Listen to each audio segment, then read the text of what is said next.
wabil khusus kepada para sesepuh, para ulama, para ustadz, dan juga pengurus DKM dan semuanya yang tidak saya sebut satu persatu. Semuanya insya Allah ini orang-orang yang Allah pilih untuk mendapatkan karunia-Nya yang sangat besar. Tidak ada karunia yang lebih besar melebihi manakala seorang hamba Allah mudahkan untuk taat beribadah. Karena ibadah ini menjadi tujuan kenapa orang itu diciptakan. Jadi kalau orang kita dapati rajin ibadah, itulah yang paling mulia, yang paling pas. Karena Allah menciptakan kita ini untuk ibadah. Wa ma khalaqtul jinna wal insa illa liya'budun. Jadi bukan untuk yang lain-lain. Yang lain-lain itu hanya sarana pendukung saja.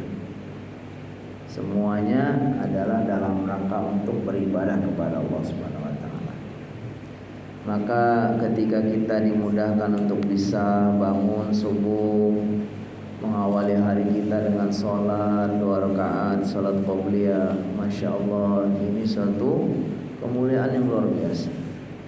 Lalu kita lanjutkan dengan sholat subuh.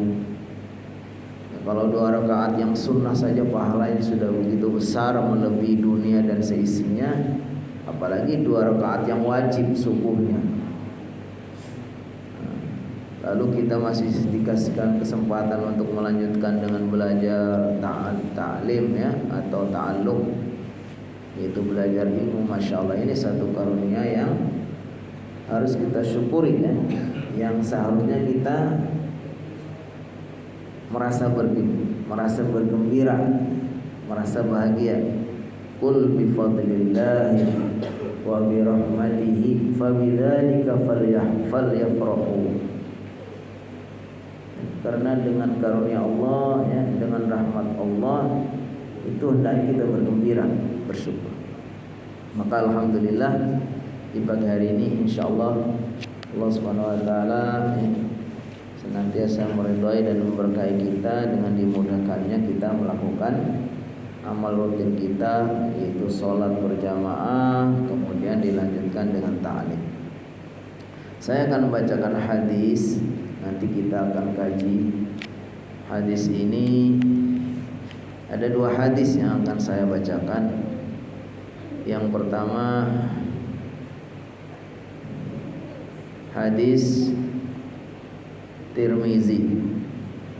Jadi Imam Tirmizi meriwayatkan satu hadis, Rasulullah SAW bersabda, "Dzaqa ta'mal iman man radiya billahi rabban wa bil islami dinan wa bi Muhammadin nabiyyan wa rasulan."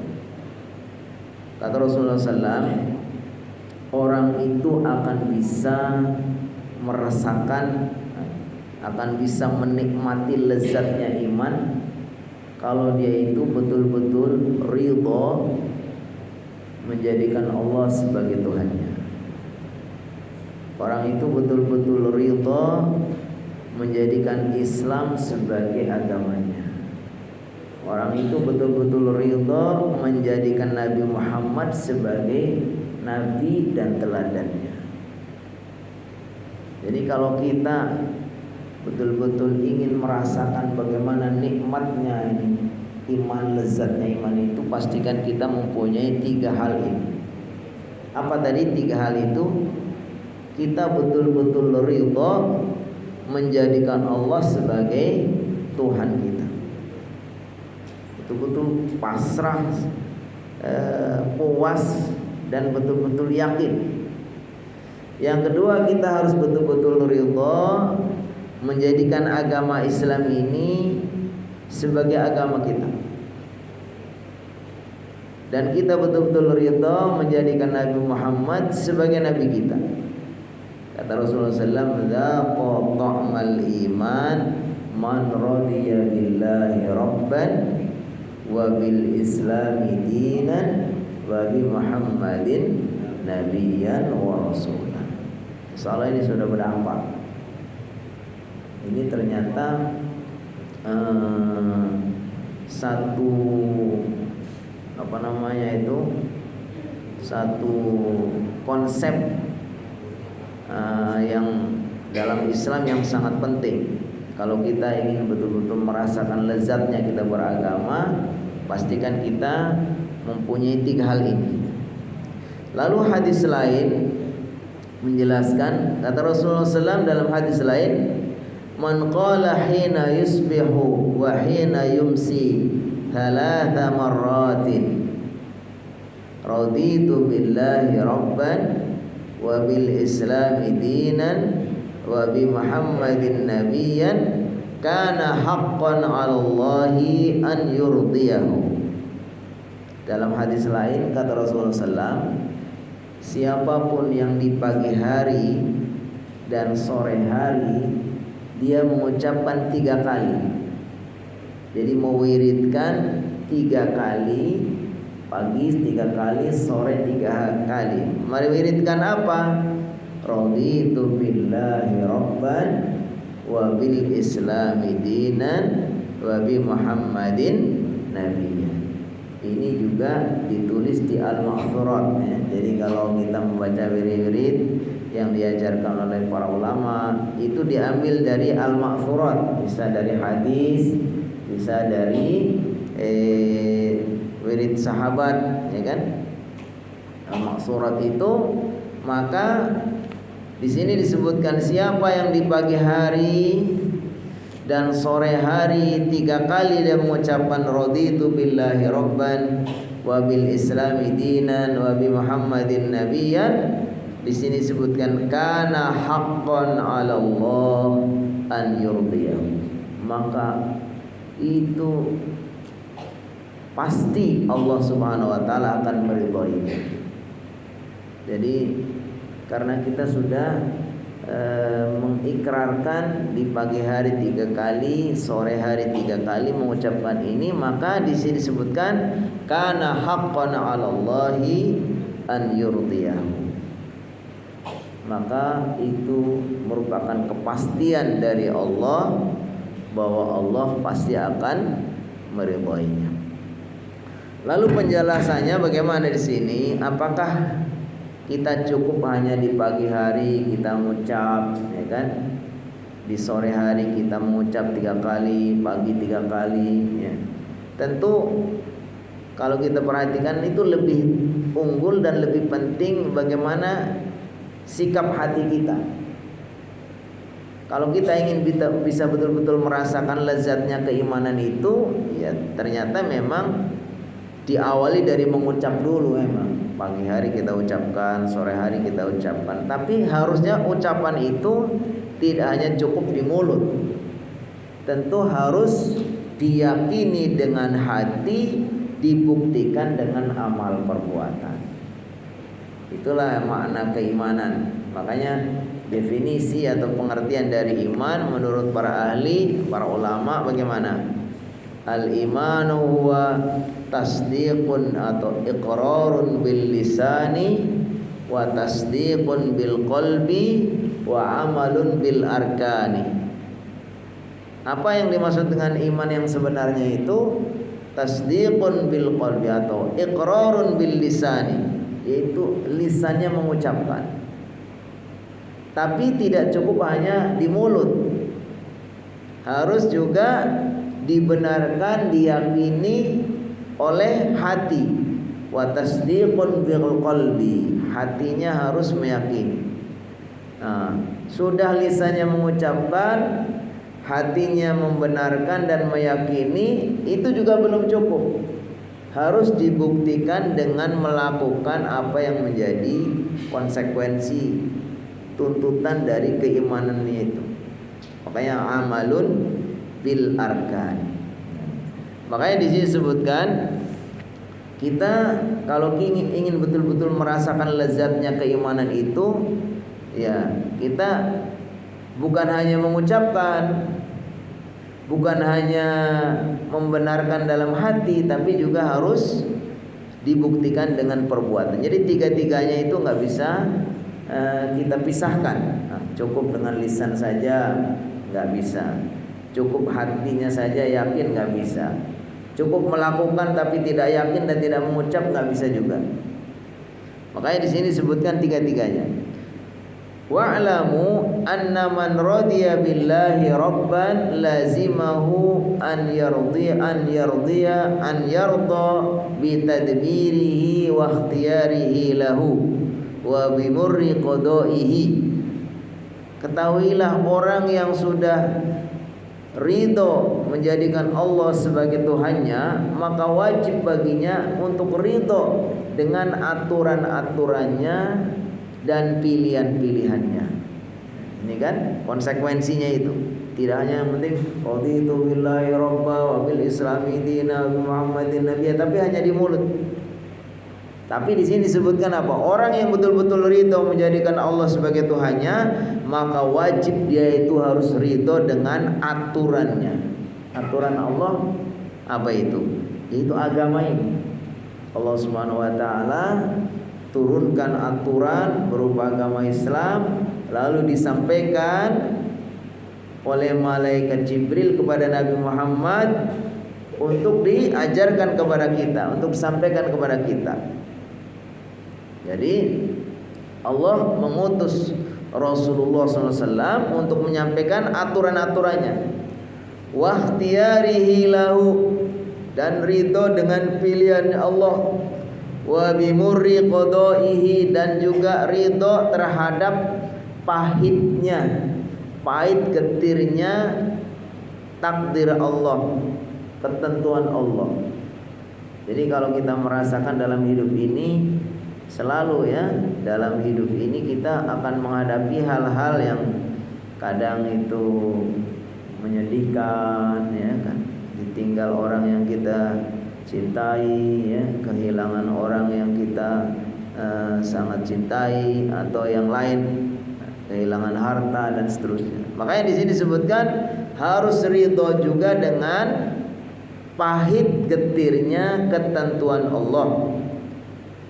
Wa an yaqna'a bima qasamahu lahu minar rizqi, dan hendaknya kalau orang itu menjadikan Allah sebagai Tuhannya itu betul-betul ridha. Bagaimana? Dia harus qanaah terhadap pemberian Allah terkait dengan rizki.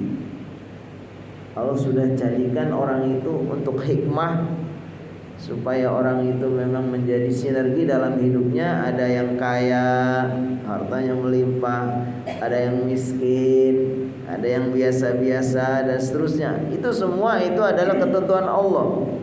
Karena kalau semuanya kaya, nanti bagaimana? Siapa yang akan membantu dia? Semuanya miskin juga bagaimana? Jadi itu sudah Allah tentukan. Nah, hendaknya orang yang menjadikan Allah sebagai Tuhannya, orang yang ridho Allah sebagai Tuhannya, harus apa? Harus qanaah. Dan qanaah ini disebutkan apa? Sebagai kekayaan yang paling besar. Orang yang mendapatkan harta banyak belum tentu dia merasa kaya, ya. Sebaliknya banyak orang yang hartanya biasa-biasa saja tapi sebenarnya dia kaya. Nah, makanya dikatakan idza kunta dza qalbin qanu'in wa anta wa malikud dunya sawa. Kalau kamu punya hati yang qanaah, kamu dengan raja itu sama kayanya. Kita bisa menjadi raja, kaya seperti orang penguasa, asal kita hatinya sudah betul-betul qanaah. Tapi sebaliknya, walaupun hartanya banyak, terkenal dan tapi kalau dia hatinya belum qanaah, masih kurang terus rakus, maka tidak akan merasa kaya, dia merasa kurang terus. Kemudian disebutkan wa an yudawi ma'ala ta'atihi wa yuhafidhu ala faraidihi. Kalau kita ridho Allah sebagai Tuhannya, sebagai Tuhan kita, maka hendaknya kita terus mendawamkan, melanggengkan ketaatan kepadanya. Ya, kita kan mulai dari kecil sudah dilatih sholat, ngaji, ya terus gitu. Karena sampai hari kiamat kita, sampai kita mati, kiamat kubro ataupun kiamat sughra, itu baru kita berhenti. Jangan sampai kita menjadi orang yang pensiun dari ketaatan kepada Allah Subhanahu wa taala. Kalau pensiun dari kejahatan bagus tuh. Tapi kalau pensiun dari ketaatan, pensiun dari ustadz, pensiun jadi orang soleh, pensiun dari orang baik, nah itu nggak bagus. Makanya di sini disebutkan hendaknya dia betul-betul mendawamkan, melanggengkan ketaatan kepada Allah. Wa yuhafizu ala faraidihi, menjaga kewajiban-kewajibannya. Jadi dalam amalan dalam Islam itu ada tingkatan-tingkatan yang harus kita tentukan, yang harus kita penuhi. Pertama kali adalah yang wajib-wajib dulu, baru kemudian yang sunnah, baru di bawah yang sunnah boleh melakukan hal-hal yang mubah. Wa yajtanibu maharimi, dan hendaknya menjauhi hal-hal yang diharamkan. Kalau kita ridho Allah sebagai Tuhan, ya kita tinggalkan yang haram, karena Allah tidak ridho kepada yang haram-haram. Wa yakunu sabiran ala balaihi, hendaknya orang itu harus sabar ketika mendapatkan ujian, musibah, ya kan? Musibah.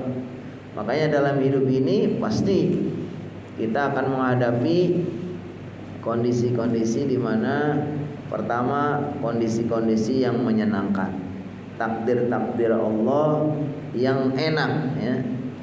Sehat walafiat, rezeki yang melimpah, apalagi keluarga yang sakinah. Semua itu adalah ketentuan Allah juga.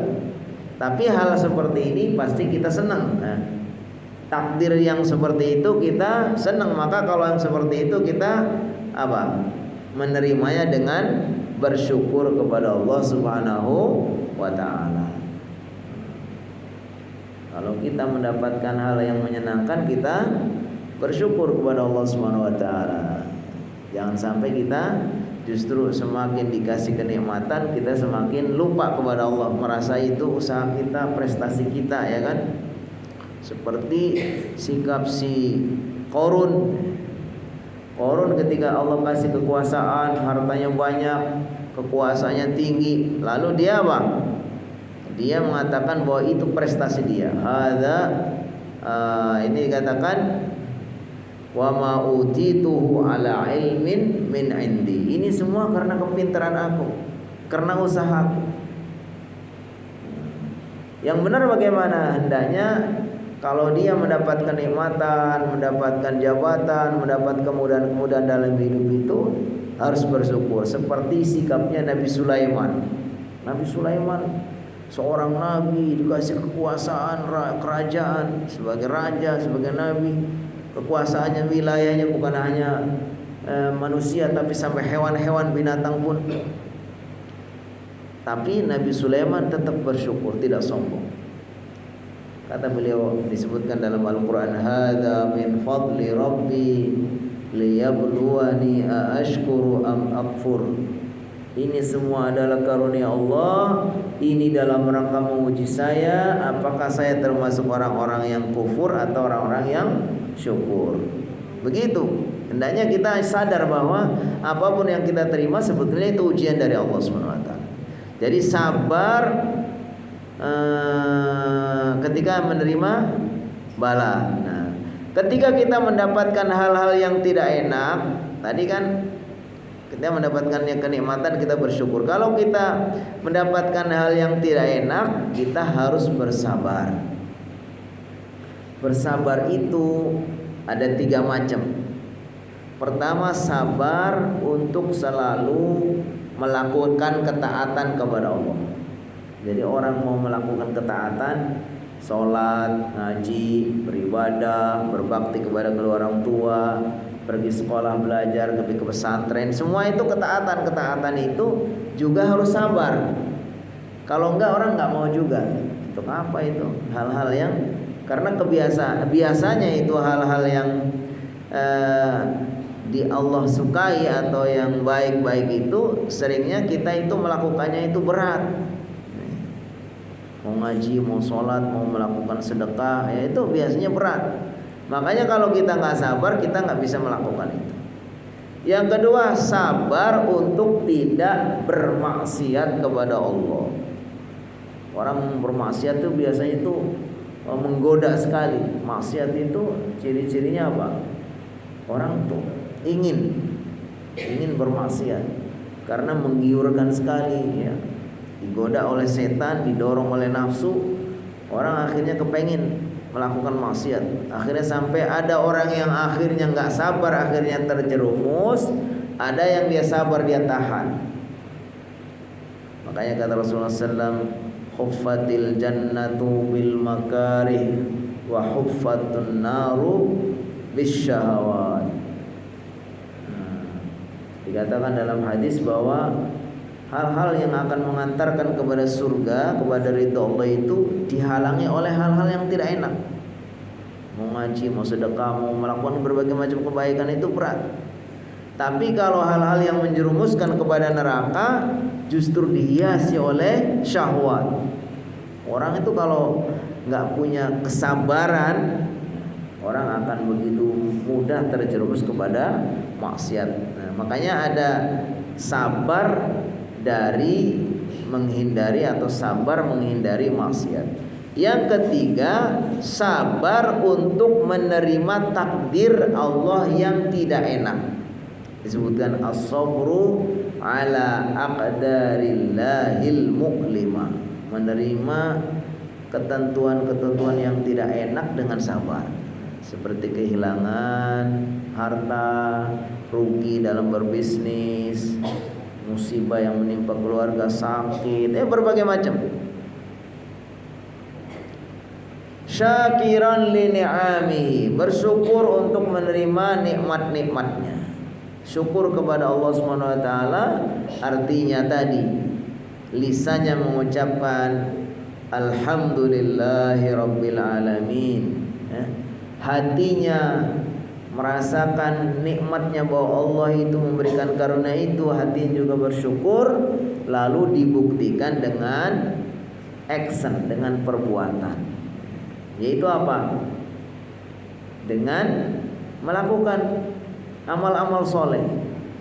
Ya, jadi nggak mesti, ya pokoknya bentuk bersyukur kepada Allah itu bisa dibuktikan dengan tindakan. Umpamanya disebutkan dalam Al-Quran, Nabi Daud itu dia bekerja dalam rangka untuk bersyukur kepada Allah Subhanahu wa taala.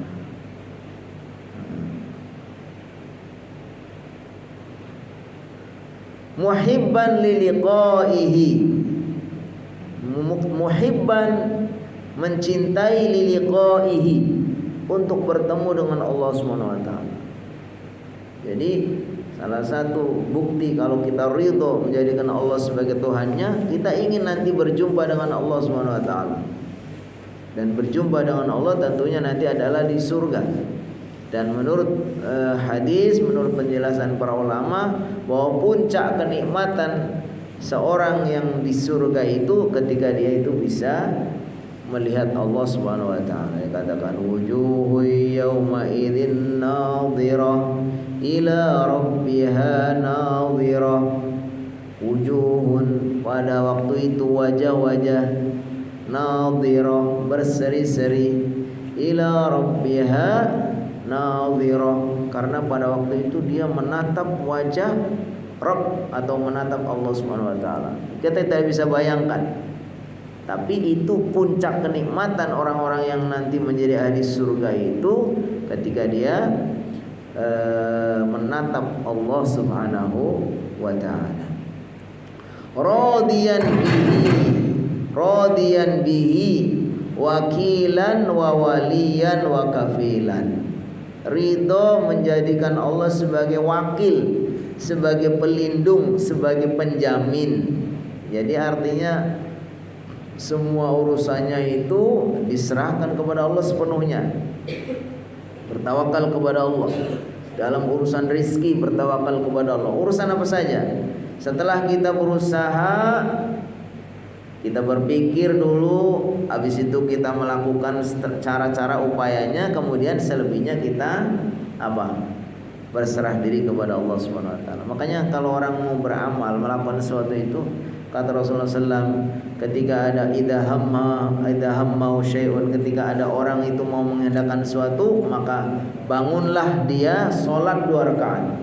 Pokoknya kita menghadapi atau kita ingin melakukan sesuatu hajat yang kita anggap itu penting, apalagi strategis dalam hidup kita, maka ya contoh apa, mau mantu, mau apa gitu, mau membeli sesuatu yang mahal dan seterusnya, yang menurut kita hal-hal yang lumayan penting ya, maka kata Rasulullah SAW, jangan langsung ambil keputusan, tapi bangunlah sholat 2 rakaat.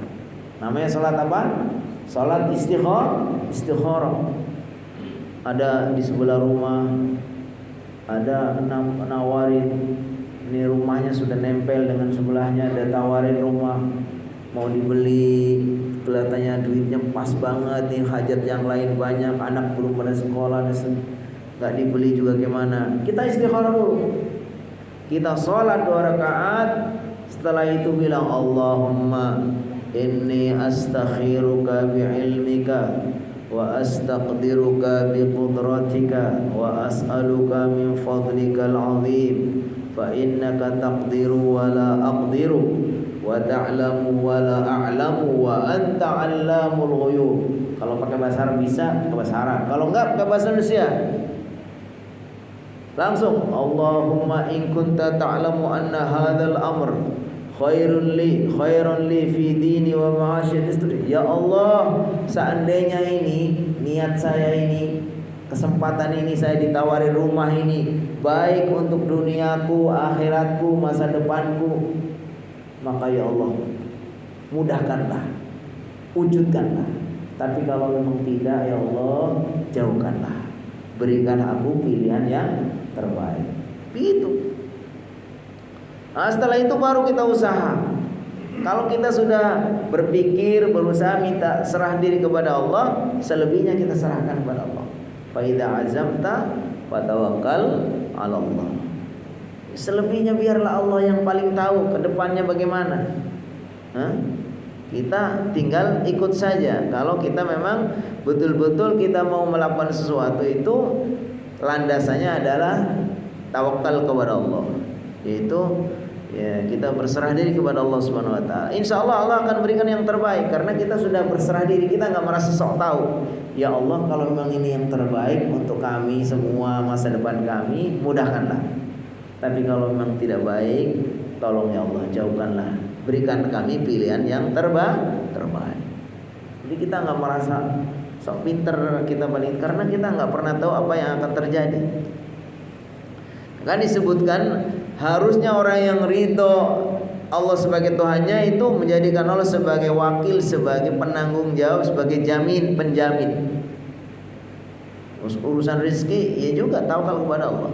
Makanya kata Rasulullah SAW dalam hadis, man tawakkala 'ala Allahi haqqa tawakkulihi razaqahu Allahu kama yarzuqut tayra yahdu himasan wa tahdu himasan wa taruhu bitanan. Kata Rasulullah SAW, orang yang betul-betul bertawakal kepada Allah, maka Allah akan berikan rezeki kepadanya sebagaimana Allah memberikan rezeki pada seekor burung, di mana burung itu di pagi hari pergi dalam keadaan perutnya kosong, sore hari pulang sudah dalam keadaan kenyang. Kita harus betul-betul seperti itu. Jadi jangan gelisah terus urusan rezeki, urusan ke depan biar. Yang penting kita ikutin tugas kita apa? Taat kepada Allah, usaha semaksimal yang kita bisa, berdoa dan berserah diri kepada Allah. Allah urusan selebihnya. Toh kita nggak pernah tahu. Sahabat saya yang setiap hari bareng, umurnya lebih muda dari saya, ilmunya lebih dalam, lebih soleh, lebih segala-segalanya. Saya nggak berpikir saya dulu lah, umurnya lebih tua, tapi Allah menghendaki yang lain, kita nggak pernah tahu kita. Jadi begitulah ya. Jadi Allah lah yang lebih tahu. Wa ma tadri nafsun madza taksibu ghadan wa ma tadri nafsun bi ayyi ardin tamut. Karena tidak ada seorang pun yang tahu apa yang akan terjadi besok hari, dan tidak ada satu orang pun yang tahu di mana dia nanti, di bumi bagian mana dia akan mati. Kita lanjutkan sedikit lagi. Mukhlishan lahu fi ibadatihi. Ikhlas kepada Allah di dalam beribadah kepadanya. Dalam beribadah itu betul-betul ikhlas dan juga benar. Ini menurut para ulama, orang mau melakukan ibadah itu supaya diterima itu syaratnya dua. Syarat yang pertama, pastikan niatnya ikhlas karena Allah. Syarat yang kedua, pastikan dia dalam beribadah itu benar. Benar itu artinya sesuai dengan petunjuk Allah, petunjuk Rasulullah.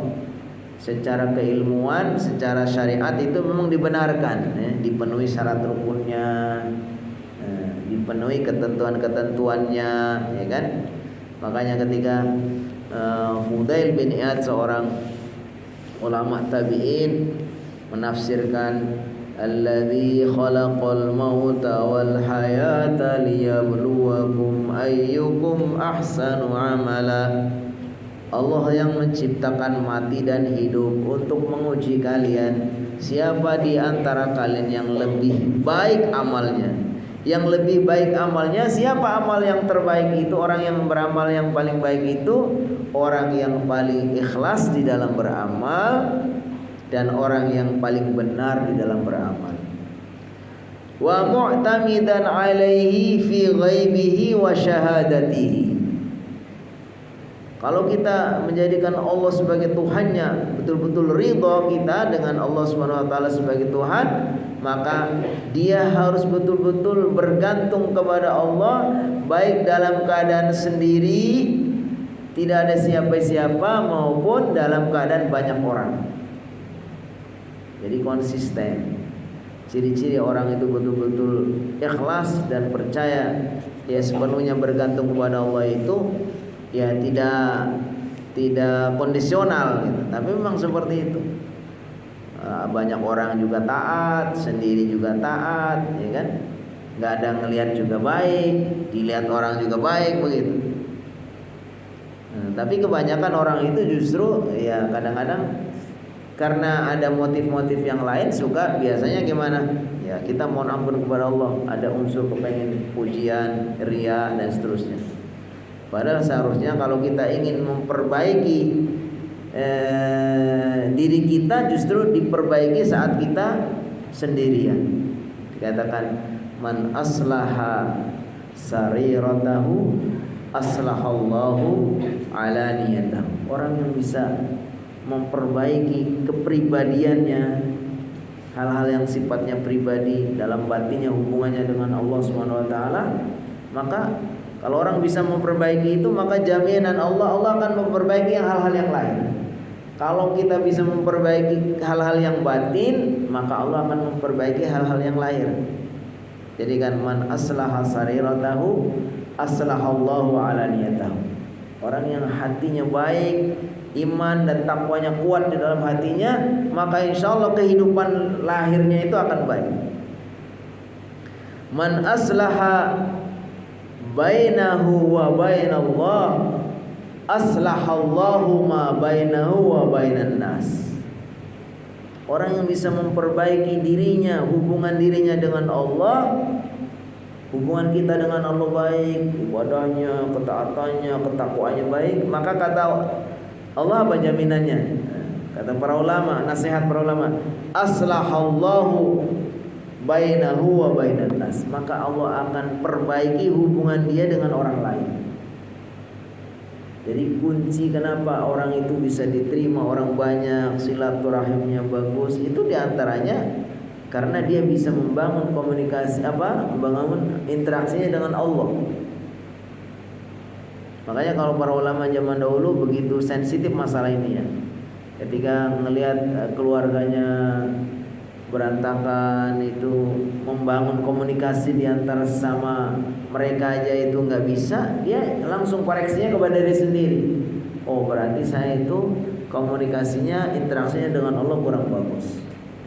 Sampai disebutkan para ulama zaman dahulu itu kalau kudanya rewel, kudanya itu suka ngamuk, dinaikin kok suka rewel, dinaikin susah. Itu nggak langsung menyalahkan kudanya, diambil cemeti, dipukulin, bukan.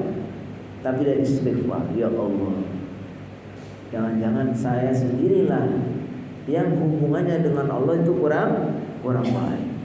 Karena tadi katakan man aslaha ma bainahu wa bainallah aslahallahu ma bainahu wa bainan nas.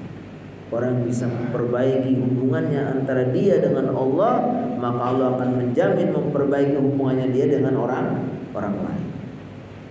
Ya, kita bisa dapatkan nih orang-orang yang begitu bagus komunikasinya dengan orang-orang lain karena itu berangkat dari bagaimana bagusnya komunikasinya atau interaksinya dengan Allah Subhanahu wa taala. Wala yafza'u fil muhimmati illa ilaihi. Dan dia tidak pernah mengeluh, tidak pernah mengadu ketika dia mendapatkan berbagai macam kesulitan, berbagai macam derita, illa ilaihi, kecuali mengadunya kepada Allah. Jadi jangan sering-sering kita mengadu kepada sesama. Kadang-kadang orang yang kita aduin justru kadang-kadang juga lebih susah malahan, ya kan?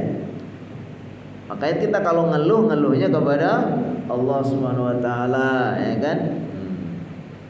Wala ya'ulu fi qada'il hajah illa alaihi, dan dia tidak kembali untuk memenuhi hajatnya kecuali kepada Allah Subhanahu wa taala. Intinya Masya Allah ya, pesan yang kita ambil dari ini baru poin pertama, poin raditu billahi rabban, bahwa ketika orang itu betul-betul ridha menjadikan Allah sebagai Rabb, maka harusnya dia juga bukan sekedar mengucapkannya dengan lisan, tetapi dia harus buktikan juga dengan keyakinan dalam hati yang berupa sikap tadi, ridho dengan ketentuan Allah, ridho dengan takdir Allah, ridho dengan pembagian rizki dari Allah, selalu taat kepada Allah, sampai akhirnya tadi apa? Dia ketika dalam kesusahan, dalam kesulitan, ketika dalam kondisi genting, dia tidak akan minta, tidak akan mengeluh kecuali kepada Allah Subhanahu wa taala. Itulah yang disebut dengan nikmatnya iman. Tadi kata Rasulullah SAW, "Dzaqa ta'mal iman", akan bisa merasakan lezatnya iman man radiya billahi rabban, orang yang betul-betul ridha menjadikan Allah sebagai Tuhan. Nanti akan ditambah bisa merasakan lezatnya iman orang yang menjadikan Islam sebagai agamanya, orang yang menjadikan Nabi Muhammad sebagai nabinya. Nanti mungkin pembahasannya pada pertemuan berikutnya. Wabil Islami dinan, orang yang betul-betul menjadikan Islam sebagai agamanya itu bagaimana? Nanti kita akan bahas insya Allah pada pertemuan berikutnya atau pada kesempatan yang lain. Waktu juga yang membatasi kita, biar tidak terlalu menjenuhkan dan panjang. Insya Allah kita akan lanjutkan masih hadis yang sama, insya Allah lanjutan penjelasan dari hadis tadi. Raditu billahi rabban wa bil islami dinan wa bi Muhammadin nabiyan wa rasulan. Kita baru membaca satu poin dulu. Jadi ada 3 syarat tadi: menjadikan Allah sebagai Rabbnya, menjadikan Islam sebagai agamanya, menjadikan Nabi Muhammad sebagai nabinya. Nah, ini kita sudah bahas poin 1, yaitu ridha menjadikan Allah sebagai Rabbnya. Itu yang bisa kita kaji insyaallah.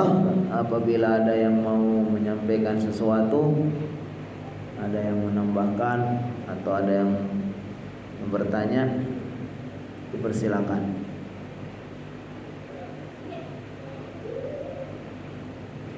Sudah ada? Cukup semua? Paham tum semua? Paham tum semua?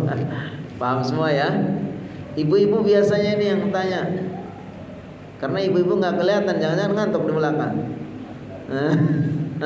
Nggak ngantuk ya Bu ya? Nggak ada yang tambahkan atau ada yang tanya? Yang suka bertanya di sini siapa ini? Kok nggak pernah nggak kelihatan? Indra ya. Ini nggak harusnya ada yang mewakili Indra ini. Baik, kalau tidak ada berarti luar biasa, pintar semua, paham semua. Insyaallah kita lanjutkan pada kesempatan yang lain. Jazakumullah khair sudah mengikuti dengan baik. Marilah kita tutup dengan membaca alhamdulillah dan doa kafaratul majlis. Alhamdulillahirabbil alamin. Subhanakallahumma wa bihamdika asyhadu an la ilaha illa anta astaghfiruka wa atubu